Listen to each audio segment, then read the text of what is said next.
حضرت علی رضی اللہ تعالیٰ عنہ حضور علیہ السلام کے صحابی، ایک شاعر حضور کے لیے وہ بڑی توہین آمیز باتیں بیان کرتا تھا، اس کو پکڑ کے لایا گیا حضور کی خدمت میں، فرمایا کون ہے جو جا کر اس کی زبان کاٹ دے؟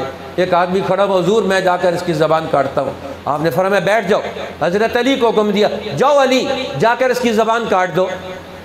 اب حضرت علی گئے رضی اللہ تعالیٰ عنہ اور جا کر اس کو فرمایا یہ میرا گھوڑا لے لو، اور اس کو پیسے دیے اور فرمایا یہ لے جاؤ اور نظر نہ ہو یہاں۔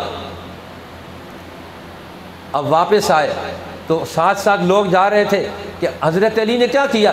حضور نے فرمایا اس کی زبان کاٹو۔ علی نے زبان کاٹنے کے بجائے سواری دے دی، زبان کاٹنے کے بجائے پیسے دے دیے اور کہتے بھاگ جا، نظر نہ آنا یار۔ اب واپس آ کر انہوں نے کہا حضور علی نے تو یہ عجیب معاملہ کیا۔ آپ نے فرمایا علی میری بات سمجھ گئے میں کیا کہنا چاہتا، زبان کاٹ دے، وہ میرے خلاف زبان میں استعمال کرتا تھا، اب اس کی زبان ہمارے خلاف استعمال نہ ہو، احسان کر اس کے اوپر۔ اب دیکھو اللہ کے پیغمبر سمجھانا چاہتے ہیں، علی سمجھ گئے، ہم سمجھتے ہی نہیں ہیں۔ 70 سال گزر گئے پاکستان بنے ہوئے، آج تک پاکستانی قوم نہیں سمجھی کہ قرآن کیا کہتا ہے، رسول کیا سمجھا کر گئے ہیں، الٹے راستے پر چل رہے ہیں۔